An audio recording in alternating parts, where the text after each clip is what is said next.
What if I told you there was a 100-year-old machine that could mimic a hand stitch so perfectly, most people wouldn't know the difference? And what if I told you it could save you hundreds of hours and still maintain true craftsmanship? Let me introduce you to the beast in my workshop, the Landis #3. I'm Jeff from Dark Forest, and I'm diving deep into the most iconic piece of machinery in leathercraft, the Landis #3 needle and awl. A tool that's built like a tank and stitches like a dream. Landis Sewing Machine Company was founded in the late 1800s, known for heavy-duty industrial machinery. This isn't your average sewing machine. It uses a needle and awl system mimicking traditional hand stitch, something saddle makers have relied on over the centuries. So essentially, what you have is an awl on top, which pokes a hole, and a needle that comes up from below where it connects to the thread and then pulls it back down. Other brands like Campbell and Randall have similar designs built to last and used by many saddle makers and cobblers. I make thousands of wallets every year, and I wanted to mimic a hand stitch look without having to hand stitch all these wallets. So over my years of leatherworking, I knew that I had to make a switch because I was putting so much pressure on my hands. But I also didn't want to go to a normal sewing machine because I knew the look wasn't going to give me exactly what I wanted. So with some exploration, I did end up being lucky enough to find one of these machines in a garage from a friend that works on sewing machines. And through some exploration, I was able to find one other person that had one of these that gave me a little bit of information. Shout out to David Mills in Texas. He kind of walked me through this. So I didn't just go into it blindly. I did a lot of research, mainly because these machines are really hard to come by and the information on them is just as hard.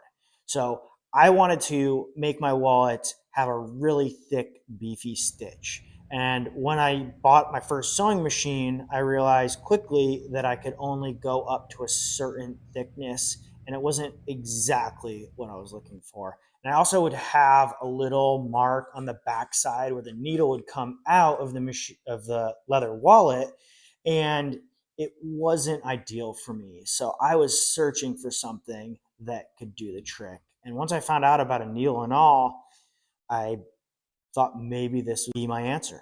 So my current setup is 277 up top and 207 in the bobbin. Typically, you want to run a little bit thicker stitch up top, and in the bobbin, you want to run something a little bit lighter, mainly because it has to pull back up through, and you really need to do some testing with different sized needles, depending on what thread you're going to use. These machines require some patience. I knew there was going to be a learning curve. There was a learning curve on my first machine, and I knew this one was probably going to be even harder.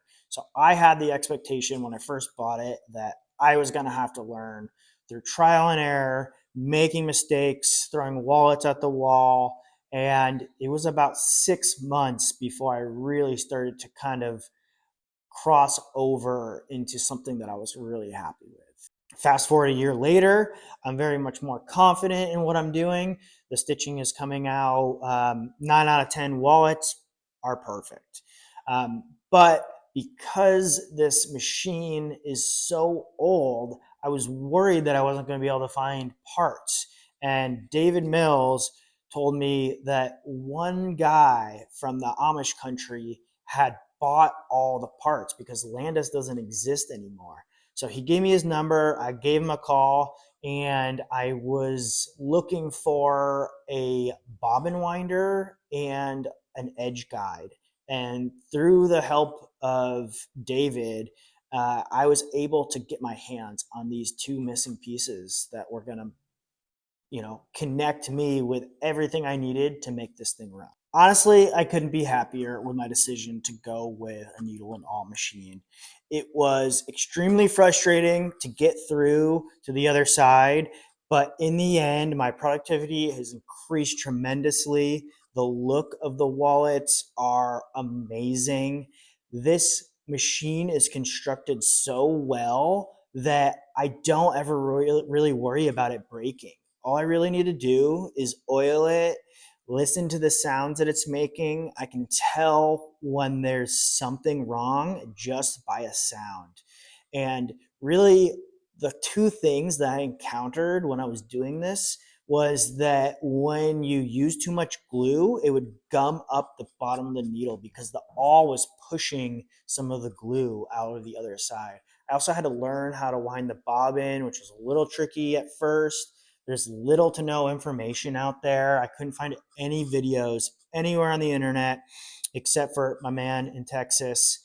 And I really just knew that by pushing myself out of my comfort zone, by getting into a machine that I don't see anybody else using, I knew that I could set my product apart from everybody else on the market.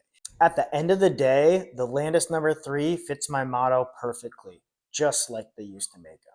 It's not just a machine, it's a bridge to the past and a way to offer something new in the wallet game that nobody else is doing. If you've ever thought about adding one of these to your shop, just know that it's a commitment and it's worth every stitch.